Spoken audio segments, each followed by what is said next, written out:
Bonjour, bonjour à tous, bonjour à toutes, bienvenue sur ce café live hebdo Graines de conscience. J'espère que vous allez bien. Bienvenue aux personnes qui me rejoindront, nous rejoindront en replay. Bienvenue à vous. Et puis je vais simplement attendre quelques instants. Eh bien, que les personnes aient le temps de se connecter, de faire un petit coucou pour voir si ça fonctionne.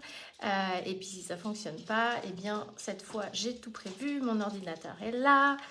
Donc je devrais pouvoir voir si vous êtes ici. Je vois qu'il y a des gens en ligne, donc je ne dois encore pas voir les commentaires. En ce début de live, désolée pour le retard. Tac, tac, tac. Ouais, je vois pas vos commentaires encore, mais ça devrait se débloquer, comme d'habitude. Bonjour Julia. Bien le bonjour Damien.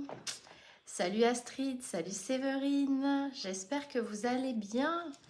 Alors, tac. Je crois que Facebook n'aime pas que vous me disiez bonjour. Salut Anna. Ta-da-da-ta-tam. Hello Claire. Je crois que ça faisait longtemps Claire qu'on ne s'était pas vu sur un live. Salut Bérangère, ça fait longtemps aussi. Je suis contente de vous voir. Salut Magali, bienvenue à toi, ravie de te retrouver.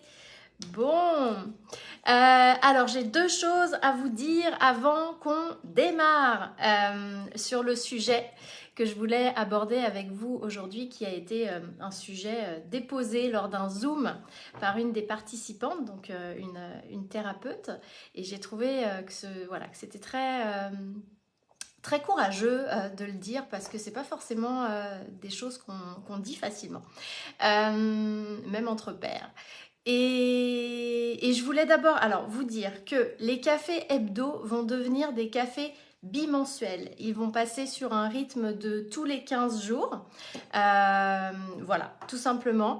Donc ils seront plus chaque semaine, ils seront tous les 15 jours. Il se pourra qu'il y ait des changements de temps en temps, des inversions parce que vacances scolaires ou parce que contraintes aussi d'agenda, parce que parfois j'ai des choses qui font que c'est pas possible pour moi de le faire un mardi, hein, vous l'avez vu, c'est déjà arrivé que je dois emmener mes enfants parce que il y a des grèves. Alors aujourd'hui il y a des grèves, mais ils arrivaient à se débrouiller tout seuls.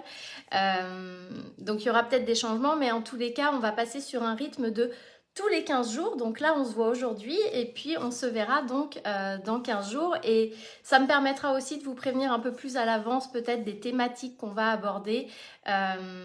Et voilà. Donc ça, c'était la première chose que je voulais vous dire. Salut Sophie, salut Kou, salut Marlène,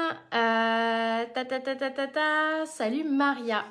Deuxième chose que je voulais vous dire, juste un petit mot sur le cercle expansion. Vous avez peut-être vu passer le post dans lequel je vous en parlais avant d'en parler sur mes réseaux. Puis si vous êtes dans ma newsletter, vous l'avez peut-être reçu également. Donc le cercle expansion, je voulais simplement vous en parler quelques instants. Donc ça concerne uniquement les thérapeutes qui ressentent l'envie et le besoin, c'est souvent un besoin de développer leur activité, soit parce qu'ils sont en démarrage d'activité, ils savent pas trop comment faire, soit parce que ils sont déjà installés et ils ont du mal à en vivre. Malheureusement, c'est la réalité de beaucoup de thérapeutes. Et donc le cercle expansion, alors c'est seulement 7 personnes parce que je veux vraiment que ça reste un accompagnement de proximité qui soit au plus proche des besoins des participants et qui soit au plus proche de leur unicité, parce que pour moi c'est important de rester en lien avec qui on est, avec qui on a envie de travailler, avec notre manière de fonctionner, que ce soit en termes de communication ou d'accompagnement qu'on propose. Donc du coup, ça, c'est des choses qu'on ne peut pas faire quand on est 20 ou 30 en même temps. Donc ça sera vraiment quelque chose de personnalisé, tout en étant dans du collectif, mais un collectif petit, ce qui permet aussi la richesse des échanges. Pour moi-même faire partie de mastermind, des grands, des petits, c'est vrai que cette confrontation aussi de personnalité, de fonctionnement, d'objectifs, les gens qui, voilà, qui viennent déposer les croyances avec lesquelles ils sont en difficulté, parfois dont ils ne se rendent même pas compte, puis c'est le coach qui va venir révéler ces choses-là, puis ça va parler à d'autres qui vont dire ah ben oui mais en fait moi aussi j'ai ça, puis moi je me rends compte que c'est subtil, etc. Donc voilà, c'est intéressant moi je trouve d'être en groupe. Pour ma part en tout cas je suis dans différents types d'accompagnement parce que chacun en fait va apporter des choses différentes. Et donc l'idée c'est de vous accompagner dans un développement d'activité. Donc on va faire ça sur 3 mois, c'est-à-dire que on va démarrer là en avril, donc les inscriptions vont bientôt se clôturer. Et l'idée c'est qu'on va se voir une fois par semaine pendant 3 mois, donc de mi-avril à mi-juillet à peu près, une fois par semaine, où on va aller travailler sur différentes thématiques, que ce soit quels sont vos clients, quels sont les gens avec qui vous avez envie de travailler, quel type d'accompagnement vous pourriez proposer, parce qu'il n'y a pas que les accompagnements classiques, que vous soyez en cabinet ou en visio, puis peut-être certaines choses en cabinet, d'autres en visio, quels tarifs vous pouvez proposer selon les différents services aussi sur lesquels vous êtes, quelle communication adopter, comment vous rendre plus visible, comment faire que vous soyez quelqu'un qu'on a envie d'aller voir plutôt qu'un autre parce qu'il y a une grosse concurrence dans nos métiers, comment nouer aussi des partenariats, des relations avec d'autres professionnels ou des institutions, des entreprises pour pouvoir développer son activité. Donc tout ça, c'est des thématiques qu'on va aller voir. Donc une fois par semaine, c'est bien. Une fois par semaine jusqu'à mi-juillet. Donc l'idée, c'est vraiment de poser des actions, d'être dans un plan d'action, mais aussi de vous partager en fait, moi, mon expérience, mes connaissances aussi, parce que c'est vrai que depuis des années, je me forme, je prends beaucoup de formations, je suis dans des masterminds, je suis dans des coachings. Donc l'idée, c'est aussi de pouvoir vous partager mon expérience, ce qui ne veut pas dire que ce que j'ai fait, c'est ce que vous devez faire. Encore une fois, hein, l'idée, c'est d'être dans votre unicité. Mais du coup, j'ai essayé beaucoup de choses. J'ai des choses qui ont marché, des choses qui n'ont pas marché, qui ont marché chez d'autres, pas chez moi. Et tout ça, je vous le partagerai pour que vous puissiez justement trouver ce qui est juste pour vous et ce avec quoi eh bien, vous allez pouvoir attirer des gens à vous dans quelque chose qui est sain. Pour moi, c'est hyper important d'être sain dans son rapport à son client parce qu'on n'est pas là pour vendre du vent, pour forcer les ventes. Je le disais, je ne fais pas moi de closing. Si on m'appelle, si vous m'appelez, si vous me contactez pour me demander des informations, je ne vais pas chercher à vous convaincre, je vais juste vous donner les informations et puis après, vous verrez ce que vous avez envie d'en faire. Donc voilà, donc les inscriptions vont bientôt se fermer, on démarre en avril, on commence avec un bilan personnel, donc en individuel, un rendez-vous individuel pour faire le bilan, pour voir ce qu'on peut mettre en place. Ensuite, on part sur une fois par semaine pendant 3 mois, donc jusqu'à mi-juillet. Ensuite, pendant l'été, on se laisse tranquille. Je vous laisse tranquille, mais vous continuez à travailler sur vos actions. On se retrouve en septembre pour justement faire un point de là où vous en êtes, de ce qui vous reste à mettre en place, de ce que vous pouvez réajuster, etc. Et l'idée, c'est vraiment que pour la rentrée de septembre, avec un objectif à fin d'année, vous ayez des résultats qui vous permettent voilà, d'être mieux dans votre entreprise. Voilà, c'était le petit mot. Donc n'hésitez pas à me contacter, je ne vous obligerai à rien si vous avez des questions. Le sujet du jour, donc ça peut vous intéresser en tant que client. Vous allez connaître le dessous des cabinets. Et puis aussi en tant que professionnel parce que donc le sujet c'est gérer en fait les demandes clients ou les clients qui nous mettent dans l'inconfort et qui nous mettent mal à l'aise. Je le disais, donc c'est une thérapeute qui a soulevé ce point-là lors d'un précédent Zoom, les fameux Zooms qui suivent les lives. Je ne sais plus de quoi on parlait, mais à un moment donné, elle a évoqué ce sujet-là. Je crois que c'est moi, je partageais en fait, un cas que j'avais eu sur une autre thématique et je disais donc que ça m'avait mis mal à l'aise et du coup elle a rebondi là-dessus pour dire c'est vrai que des fois on a des clients qui nous mettent mal à l'aise et on ne sait pas trop comment gérer ça.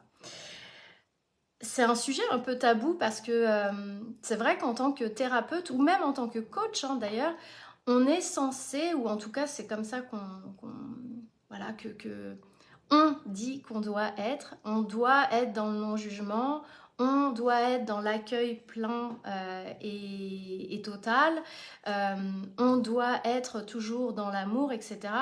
Et pourtant, on reste des êtres humains, on a nos histoires, on a nos sentiments, on a nos émotions, on a des choses qui sont difficiles pour nous. Et donc, la réalité, c'est qu'effectivement, il y a des clients qui parfois viennent à nous dans nos cabinets, dans nos espaces, peu importe, qui nous mettent mal à l'aise.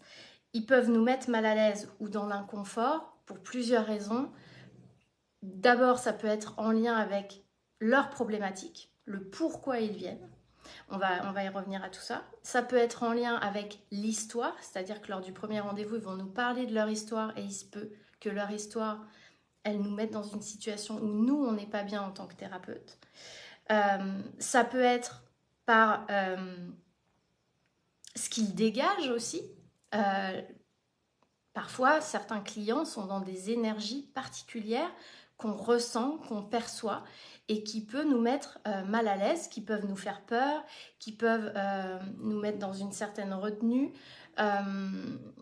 où on peut parfois, des fois, ressentir quelque chose de pas sain aussi, et on ne sait pas comment on va réussir à gérer ça.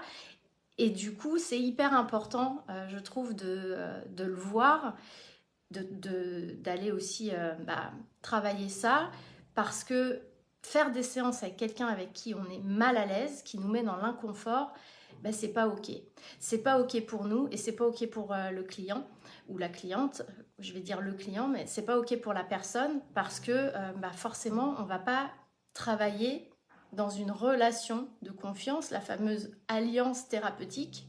Elle sera pas bonne parce que il y aura une sorte de brouillard autour du lien lié au fait que nous, on n'est pas bien dans cette relation. Damien, tu dis, en tant qu'éduc, pas mal de jeunes ou de parents amènent des situations malaisantes. Maintenant que je me forme à devenir coach, je me dis que ça va aussi faire partie de la réalité. Exactement, ça va faire partie de la réalité et c'est important de voir comment on répond à ça. Alors, il y a plusieurs choses que je voudrais qu'on voit, parce que c'est important aussi, parce que le fait de ressentir ça, souvent, ça nous met dans une situation où on se sent coupable. On a honte, c'est d'ailleurs pour ça que souvent les thérapeutes ou les coachs n'en parlent pas. On se sent coupable, on a honte, ou alors on se sent incompétent ou illégitime. On va y revenir aussi. Il y a plusieurs choses pour moi à voir derrière tout ça. Alors la première chose, on va essayer de rester dans notre demi-heure, je sais, j'ai démarré en retard.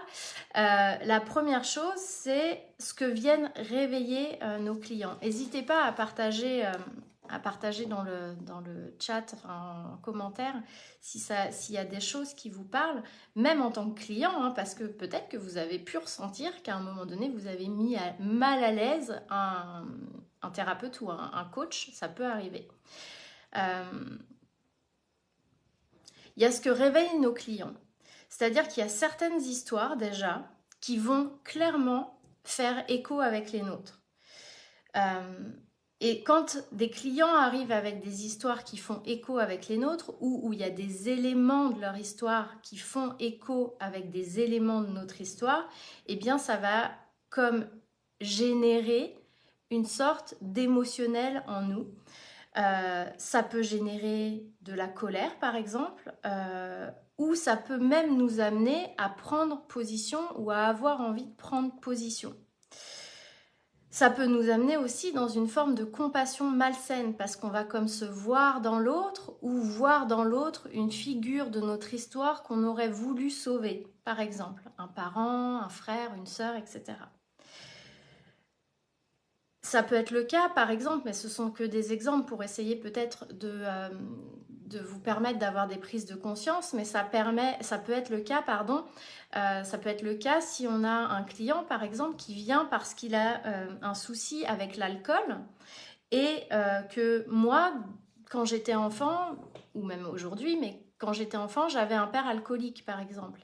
Eh bien, il se peut que si je ne suis pas allée au bout de mon travail thérapeutique à moi en lien avec l'alcoolisme, en lien avec mon histoire avec cet alcoolisme de mon père, eh bien, potentiellement, le fait que quelqu'un vienne me voir, alors si en plus c'est un père de famille avec une situation d'alcoolisme, ou même si c'est pas ça la problématique pour laquelle il vient, mais que vous sentez que c'est quelqu'un qui boit, parce que parfois ça se sent, parce que parfois ça se voit, eh bien c'est des situations où ça peut réveiller chez le thérapeute, chez l'accompagnant, eh bien de l'émotionnel, parce qu'il y a un écho. Et du coup, le thérapeute ou le coach sort en fait d'une posture neutre pour rentrer dans une posture où il y a quelque chose qui se passe en lui. Ça peut être le cas aussi d'une femme qui vient, dont le mari par exemple est toujours en déplacement, elle a des doutes, et si moi je suis une personne, parce que je suis aussi derrière la thérapeute une personne, si je suis une personne qui est jalouse parce que j'ai une histoire autour de ça, ou parce que, enfin oui, j'ai forcément une histoire autour de ça, où je suis pas allée jusqu'au bout, ou par exemple j'ai été trompée par mon mari et j'ai pas encore fait le deuil de cette relation, de toutes les émotions qu'il y avait derrière ça, et bien potentiellement, quand je vais avoir cette femme en face de moi, je peux me sentir inconfortable parce que je vais ressentir que je vais avoir envie de prendre position, de lui dire mais faites ci, faites ça, vous ne devriez pas le laisser lui dire, alors que c'est surtout ce qu'on n'est pas censé, faire. Et ce qui est important aussi de se dire, c'est que c'est pas parce qu'on est thérapeute ou qu'on est coach, et et thérapeute encore plus, c'est pas parce qu'on est thérapeute que on a nettoyé tous nos nœuds, qu'on a pacifié tous nos traumatismes, qu'on a une sorte de qu'on est complètement lisse et sans émotion face à nos propres histoires, parce qu'on est des êtres humains. Alors après, il y a différents thérapeutes. Il y a des thérapeutes qui ne travaillent pas sur eux, qui font ça en surface. Et là, effectivement, vous avez de plus grands risques en tant que client de tomber sur des gens qui vont être en écho avec vous et qui du coup vont faire ce qu'on appelle des projections et des transferts sur vous, et du coup vont pas être dans cette neutralité parce qu'ils n'ont pas fait ce travail pour eux, et que du coup ils vont comme travailler eux-mêmes à travers vous. Mais normalement, un thérapeute, ça fait partie, je sais, je le dis, je le redis, et j'en discutais encore hier avec une coach, en fait, ça fait partie du job, quoi. C'est-à-dire que et ça devrait être ça devrait tellement être insistant dans les écoles, c'est-à-dire qu'on ne peut pas être thérapeute si on ne fait pas un travail sur soi. Ça n'est pas possible. Ou alors on est un mauvais thérapeute. Ça fait partie du job. Et ça fait partie ça doit faire partie des non négociables. Enfin, c'est même pas que c'est négociable, c'est que c'est des choses qu'on doit faire. Donc oui, il faut intégrer, et c'est ce que je disais d'ailleurs l'autre jour dans un Zoom à des thérapeutes avec lesquels on était en Zoom après un live, je leur disais, ça c'est des choses qu'on intègre aussi dans nos tarifs. C'est-à-dire qu'à un moment donné, nous, on engage aussi des frais derrière pour être des bons thérapeutes. Des frais de supervision, des frais de travail thérapeutique, des frais de formation, des frais de lecture, des frais de programmes divers et variés, des frais de retraite, des frais de... Enfin, retraite, pas la retraite, les retraites de travail, de développement personnel, etc. Parce que ça fait partie des nécessaires pour être un bon thérapeute. Donc, c'est pas parce qu'on est thérapeute qu'on a tout vu, qu'on a tout nettoyé, tout exploré. Par contre, on doit être supervisé. D'abord pour voir justement, aller voir qu'est-ce que ça réveille chez nous. Et puis, on doit faire ce travail permanent thérapeutique, parce qu'on ne peut pas accompagner quelqu'un là où soi-même on n'est pas allé. Ça ne veut pas dire que je dois avoir traversé tout ce que la personne traverse, ça veut juste dire que je ne peux pas aller dans des espaces où moi-même j'ai besoin d'aller travailler, parce que sinon, soit je ne vais pas aller dans la bonne direction avec mon client, soit je vais lui faire ce que moi, profondément, je sais que je devrais faire et que je ne fais pas, et du coup, il y a un truc qui ne va pas. Donc, absolument, absolument travailler sur soi, et puis absolument aller voir quelqu'un dès qu'on voit que notre client vient réveiller quelque chose chez nous et qui a un lien avec notre propre histoire. Et puis parfois,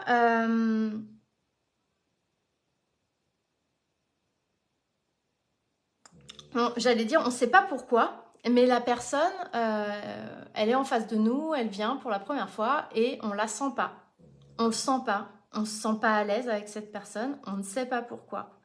On ressent qu'il y a quelque chose à l'intérieur de nous, dans notre être, qui est pas confortable, qui est pas à l'aise, qui peut-être même a envie de se reculer.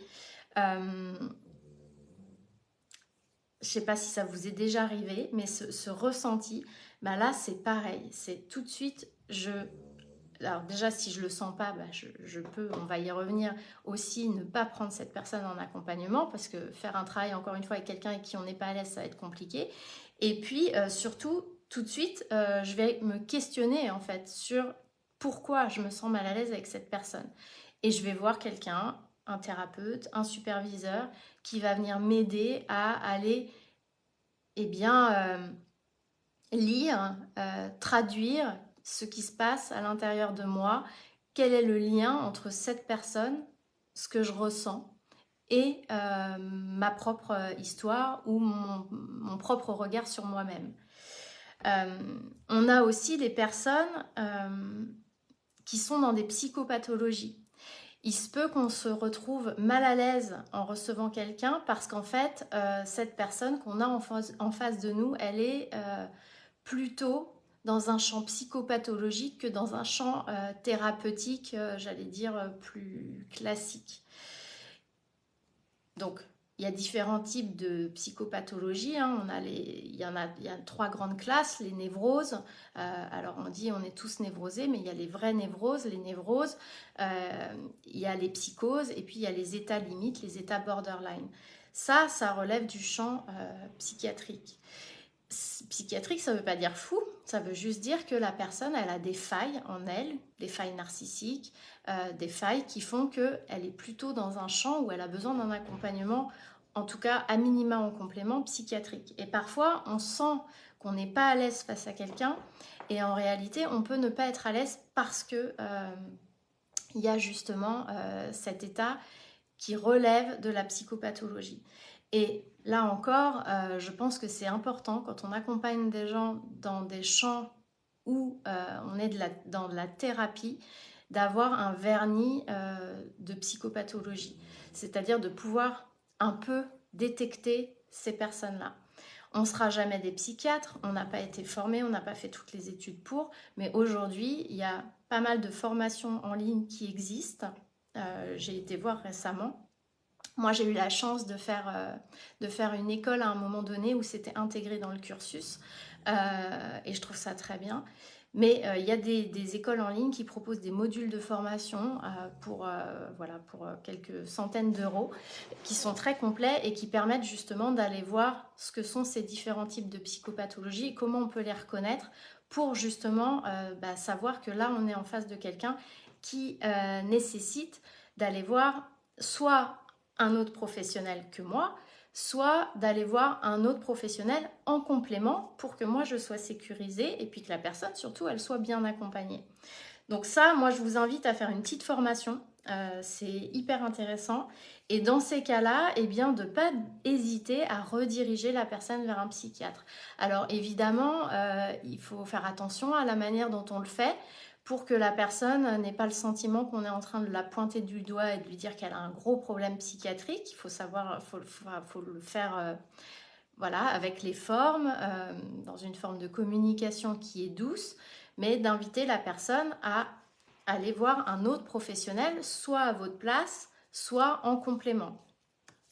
Parce qu'on peut aussi travailler en partenariat avec des psychiatres ou des psychologues qui, eux, n'ont pas forcément vos outils thérapeutiques et donc ils sont contents de travailler aussi avec des personnes qui, eux, vont faire de la thérapie.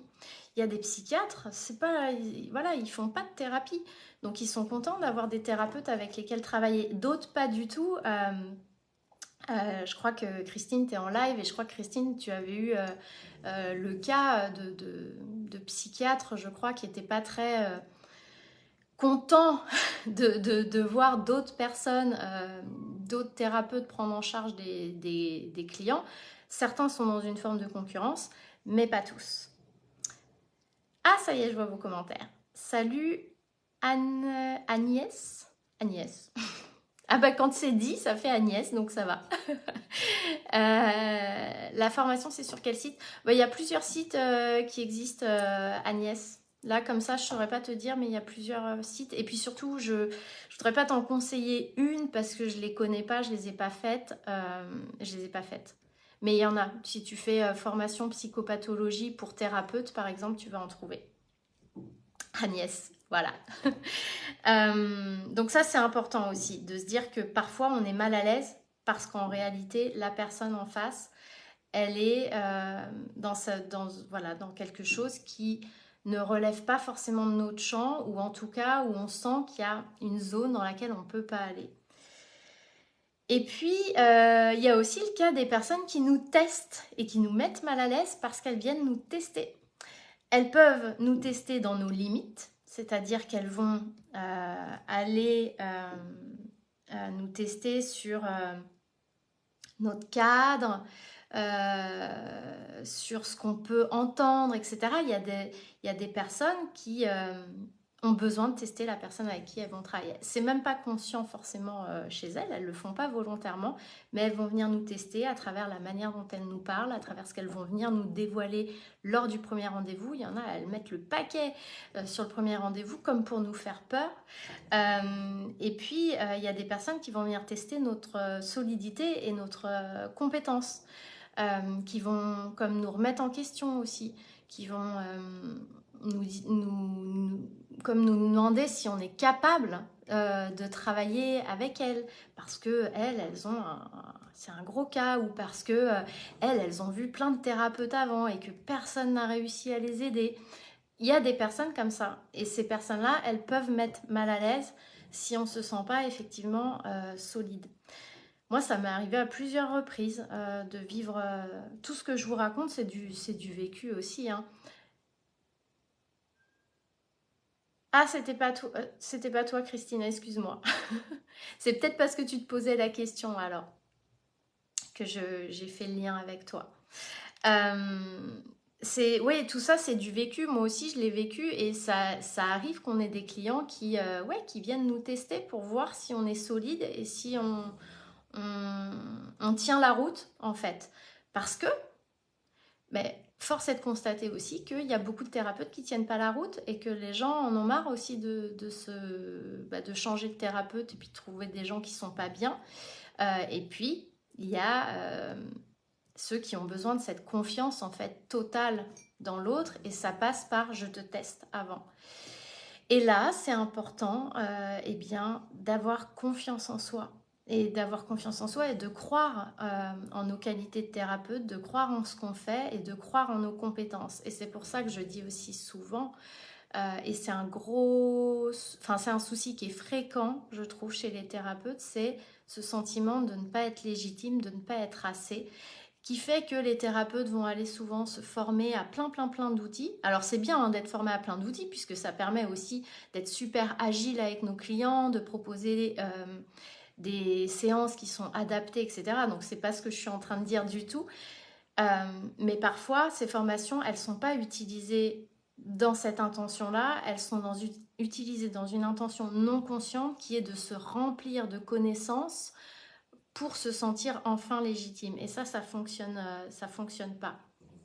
Et ça, c'est quelque chose sur lequel, si vous êtes concerné, vous devez travailler pour vous sentir voilà, solide, parce que avec, j'allais dire, une seule formation, vous êtes censé pouvoir proposer les accompagnements qui entrent en tout cas dans le champ de cette formation. Si vous ressentez le besoin d'aller à l'extérieur chercher encore des choses, c'est qu'il y a un souci.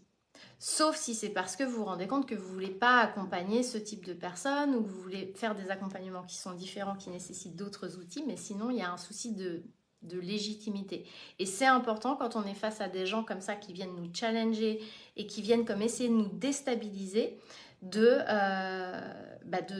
rester solide en fait en face, et de dire mais moi j'ai voilà, moi j'ai aucune crainte, vous avez tel souci. moi j'ai les outils pour vous accompagner. Voilà, donc on va faire le travail ensemble. Autre chose aussi, si pour finir sur la personne qui nous teste, c'est aussi, on pourrait faire le lien avec le cadre, c'est-à-dire que c'est important aussi d'avoir un cadre pour vous, c'est important d'avoir un cadre clair pour vous et pour l'autre. Donc ça veut dire de poser les choses. C'est pareil. Moi, je vois très peu de thérapeutes qui posent le cadre de leur travail avec leurs clients lors du premier rendez-vous.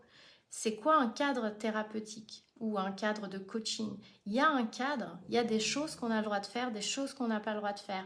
Et quand on pose des choses qu'on n'a pas le droit de faire, eh bien, en tant que thérapeute, on a le rôle de tenir ce cadre et donc de ne pas en sortir. Et c'est une des choses tellement difficiles à faire. On a posé des règles, quand elles ne sont pas respectées, on sort du cadre. Donc, eh bien, ce qu'on avait annoncé, on le fait. Si on a dit que les séances, elles étaient payées, si elles n'étaient pas honorées, eh bien, on les fait payer. Et si la personne ne paye pas, eh bien, elle ne revient pas. On tient son cadre. Parce que nos clients en face, quand ils font ça, ils testent notre capacité à tenir un cadre. Si un thérapeute n'est pas capable de tenir un cadre, il perd la confiance de son client. Oui, ça va mettre le client peut-être en colère. Oui, peut-être que le client va dire « mais moi je ne reviens plus » et il reviendra probablement plus tard. Mais c'est une étape nécessaire et le client a besoin d'avoir en face de lui quelqu'un qui tient un cadre. Et le cadre, ça peut être aussi la manière dont on fonctionne. Pas d'agressivité, pas de propos déplacés, pas de tentative d'avoir des relations personnelles. Parce que ça arrive.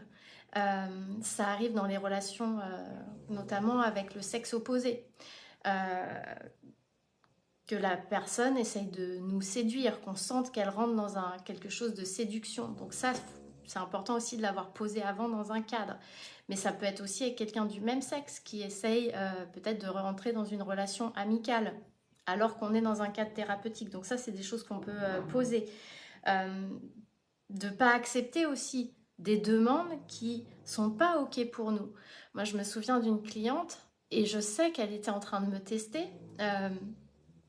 Elle ne faisait que me demander des choses. C'était pas OK pour moi. C'est-à-dire que moi, j'ai besoin d'une thérapeute à qui je peux écrire par SMS dès que je vais pas bien. Bah non. Non, moi, mais parce que moi, c'est comme ça. Hein. Moi, non. On se voit en séance, on travaille pendant les séances, mais entre les séances, je ne suis pas un SAV à qui on peut envoyer des messages dès qu'on se sent mal. Ou à qui on dépose sa peine ou sa tristesse et puis après la personne elle passe à autre chose puis c'est nous qui nous retrouvons avec le message à se dire oh là là mon Dieu mais j'espère qu'elle va bien etc. Je le sais parce que je l'ai fait et que finalement la personne elle passe à autre chose, elle répond presque même pas si nous on répond et nous on se retrouve avec en fait son émotionnel qui a été déposé chez nous ou c'était la même personne, donc je lui avais dit non. Après, elle m'avait dit, alors dans ce cas-là, ce que je voudrais, c'est pouvoir venir à votre cabinet dès que j'en ai besoin, sans prendre rendez-vous. C'est pareil, ça, c'est pas possible. En tout cas, ça ne l'était pas pour moi. Donc ça, c'est important d'avoir votre cadre. J'ai cru voir une question passer, non? De quoi donc, Claire, qui pourrait faire l'objet d'un prochain café débat? Dis-moi, dis-moi. Salut Valérie. Donc ça, c'est important, tenir votre cadre. Et encore une fois, très souvent, moi, c'est ce que j'explique aux personnes que j'accompagne, aux thérapeutes, c'est que très souvent, on a peur de tenir notre cadre parce qu'on a peur que le client s'en aille. Donc là, on est dans la peur du manque, clairement, la peur de perdre le client. Et puis, surtout, dites-vous bien que votre client en face, il fait des projections et des transferts sur vous. Donc, il est en train de vous tester. C'est impératif de tenir ce cadre. C'est ce qui fera que la relation, elle sera une relation de confiance. Après, c'est pas de lui taper dessus, de lui dire « Ah, c'est pas bien, vous êtes un mauvais client, vous n'êtes pas venu, etc. » c'est d'expliquer avec, encore une fois, des formes, de la douceur, mais de la fermeté, qu'un cadre, on le respecte. Si on ne le respecte pas, eh bien, on ne peut pas revenir. En tout cas, moi, c'était ça. Il y a un cadre, les rendez-vous, ils sont annulables tant de temps avant. Si ce cadre, il n'est pas respecté, le rendez-vous est dû. Et si vous refusez de payer ce rendez-vous qui est dû, eh bien, c'est votre responsabilité, mais je ne vous recevrai plus. Et l'accompagnement s'arrête comme ça. Voilà. Le cadre. Ah oui, le cadre. Alors peut-être plutôt sur un Zoom, je sais pas. Mais en tout cas, oui, c'est un sujet intéressant. Et il y a un dernier point, et après je vais vous laisser là, et puis on se retrouvera sur Zoom pour les thérapeutes qui le souhaitent, et les coachs aussi, si vous voulez aujourd'hui, puisque ça peut vous concerner aussi. Ce qu'il y a aussi derrière ça, ces choses qui nous mettent mal à l'aise, c'est nos limites en tant qu'être humain et nos limites en tant que thérapeute. En tant qu'être humain, parfois la personne qu'on va recevoir, elle va venir nous heurter, j'en parlais la dernière fois, nous heurter dans nos valeurs, nous mettre dans une situation où on n'est pas capable d'accueillir certains faits ou certaines émotions. Moi, j'ai eu le cas, par exemple, une fois, c'est un cas flagrant, enfin, c'était un cas énorme, donc du coup, je vous le partage, mais j'ai eu le cas une fois d'une personne qui est venue parce qu'elle avait besoin de parler, de se vider de culpabilité qu'elle avait par rapport à des actes qu'elle avait commis sur une autre personne que moi, je ne pouvais pas en fait entendre. Je ne pouvais pas accueillir ça. J'étais pas en capacité, c'était de l'ordre de la torture, j'étais pas en capacité humaine et émotionnelle d'accueillir ça avec neutralité. Je savais que j'allais juger la personne. Je savais que pour moi, ça allait être compliqué. Donc, j'ai pas souhaité en fait accompagner cette personne parce que ça venait trop heurter mes valeurs, ça venait trop heurter mon émotionnel et je savais que c'était pas possible pour moi. Donc, c'est important aussi dans ces cas-là de le voir tout de suite et de se connaître. D'où l'importance de la connaissance et de la conscience de soi parce que cette connaissance, cette conscience de soi fait qu'on connaît aussi nos propres limites et on sait là où on ne peut pas aller. Et c'est important de le voir tout de suite pour pas démarrer aussi un accompagnement avec quelqu'un où au bout de 2-3 séances, on va se dire mais en fait non, je peux pas. Donc d'essayer de le voir tout de suite et puis de connaître aussi nos limites en tant que professionnels. Ça c'est important aussi parce qu'il y a il y a des gens qui ont du mal. Alors autant le sentiment d'illégitimité, il est très présent, et autant, eh bien, ces mêmes personnes, souvent qui se sentent illégitimes, vont avoir tendance à prendre des clients qui peut-être ne relèvent pas de leur champ de compétences ou pour lesquels elles sentent qu'elles n'y arriveront pas ou qu'elles ne peuvent pas accompagner correctement la personne. C'est important quand on ne se sent pas assez solide ou si on pense que c'est trop lourd comme problématique ou si on pense qu'on n'a pas les bons outils pour accompagner une personne, et bien de ne pas l'accompagner.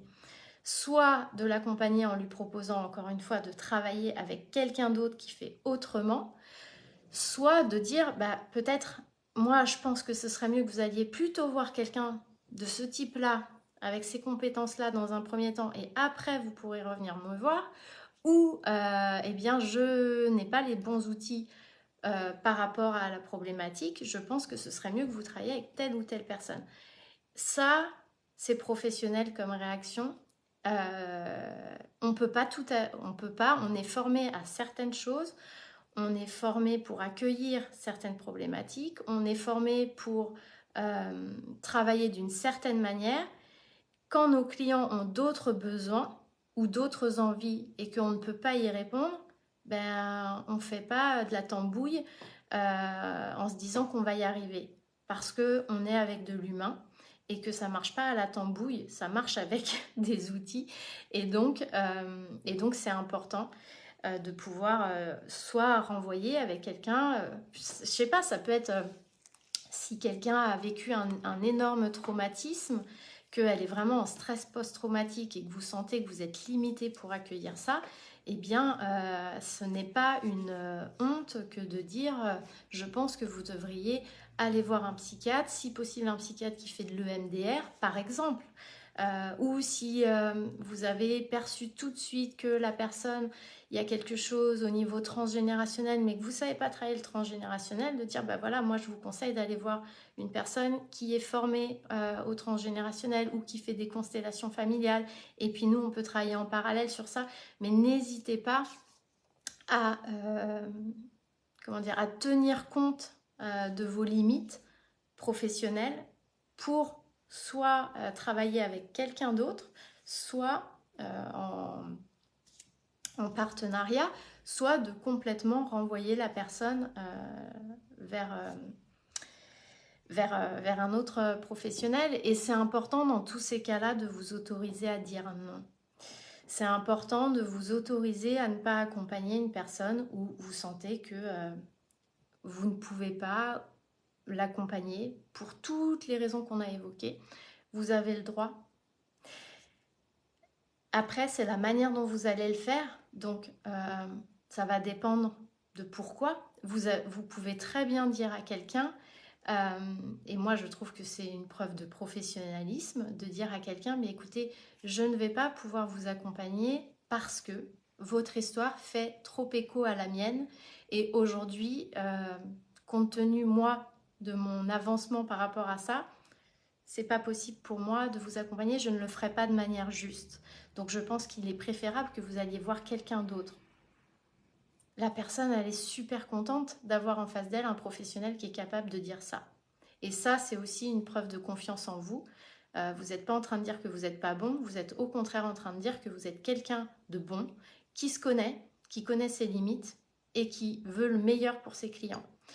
Vous pouvez aussi dire à quelqu'un, bah, écoutez, là, je pense que moi, je veux bien vous accompagner.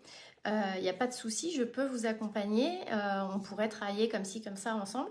Mais par contre, je pense que ça serait bien que vous puissiez voir un autre professionnel à côté, plutôt un psychiatre. Je pense que ce serait bien que vous puissiez avoir ce type de soutien à côté. Voilà, vous pouvez le tourner comme ça pour qu'on puisse travailler ensemble. Donc moi, ce que je vous propose, c'est que vous trouviez d'abord un psychiatre. Et puis quand vous aurez trouvé votre psychiatre, vous me faites signe. Comme ça, moi, je le contacte et je peux travailler avec lui. Ça, moi, c'est la manière que j'utilise quand je sens que les personnes sont plutôt dans des états justement psychopathologiques et que je ne veux pas forcément ne pas les suivre, mais par contre, je veux mettre la sécurité autour pour moi et pour eux. Donc du coup, c'est ma façon de faire en sorte qu'il y ait un suivi psychiatrique à côté, sans pointer du doigt chez l'autre qui a peut-être un problème plus important. Donc voilà, autorisez-vous en fait à vous écouter. Et surtout, aussi, enfin surtout, et autorisez-vous à vous écouter, mais allez voir pourquoi ça vous fait quelque chose à vous. Allez voir ce qui se passe à l'intérieur de vous parce que il y a probablement quelque chose à aller travailler qui s'est réveillé. Anna, tu dis, en sopho de groupe, j'ai eu le cas d'un participant qui arrivait aromatisé à l'alcool, compliqué car son comportement restait correct, mais malgré tout, avec mon nez fin, je détectais un souci. Délicat parfois de reposer le cadre dans des situations un peu ambiguës. Idem s'il y a drague légère et que la personne nie, car c'est dans ses habitudes ancrées et inconscientes. Oui, alors moi, ça m'est arrivé aussi, quelqu'un qui buvait, et quand je lui ai demandé s'il buvait avant de venir en séance, il m'a répondu que non, je pense que c'était faux. Et en fait, je lui ai posé que c'était important pour moi, en tout cas, que les personnes viennent sobres en séance. Et que si c'était le cas, il n'y avait pas de souci, qu'il fallait qu'il me le dise, mais que par contre, si je le... Voilà. Et finalement, il n'est pas revenu. Donc je pense qu'il avait... Ouais, il a été vu, quoi. Je t'en prie, Kou. À bientôt. Passe une belle journée. Mais oui, parfois, soit les personnes ont des comportements inconscients que nous, on détecte, mais c'est tout notre rôle aussi de leur faire prendre conscience de leur comportement inconscient. Donc, d'utiliser ces situations pour réussir à leur faire prendre conscience de ce qui est en train de se passer tout en restant nous droits dans nos cadres, dans nos bottes, dans notre posture pour qu'il n'y ait pas d'ambiguïté justement par rapport à tout ça. Moi aussi ça m'est arrivé hein, d'avoir des clients hommes qui étaient dans une forme de séduction. Moi après, le truc, c'est encore une fois, hein, c'est de toi rester dans ton alignement, ce que tu as fait. Après, c'est comment, toi, qu'est-ce que ça te fait? C'est-à-dire, est-ce que tu te sens capable de travailler malgré tout ou pas? Moi, ça ne me gênait pas parce que j'étais bien droite dans ma posture et que, voilà, ça ne me mettait pas mal à l'aise. Mais si ça te met mal à l'aise, ça veut dire que peut-être, il y a aussi des choses que toi, tu dois aller travailler par rapport à ça. Voilà, donc c'est pour ça que c'est important, toutes ces choses qu'on relève qui viennent nous mettre dans l'inconfort, nous mettre mal à l'aise, tout, je vais voir mon superviseur, j'en parle avec lui, le superviseur m'aide, parce que c'est aussi son rôle, m'aide à voir pourquoi, et là, soit j'ai un superviseur avec lequel je travaille en thérapeutique, mais souvent c'est 2 personnes séparées, soit je vais voir mon thérapeute et je vais travailler ce que j'ai mis en évidence avec mon superviseur pour pouvoir sortir de ça. Et puis c'est après une problématique qui ne se reposera plus, puis il y en aura d'autres parce que ça ne s'arrête jamais. Voilà, voilà. Est-ce que vous avez des questions avant qu'on se quitte? Je vous rappelle du coup pour les personnes qui n'étaient pas en live au début, mais je ferai un petit post, que les cafés vont désormais avoir lieu tous les 15 jours et plus toutes les semaines. Donc on se retrouvera dans 15 jours maintenant. Je vous laisse le temps de voir s'il y a des questions. Sinon, pour les personnes qui sont professionnelles, donc on se retrouve sur Zoom. Juste après, vous avez le lien en haut. Et voilà.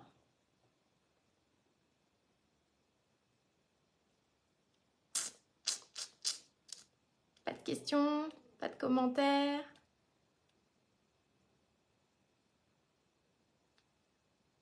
Agnès. Ben de rien, avec plaisir. De rien, Bérangère.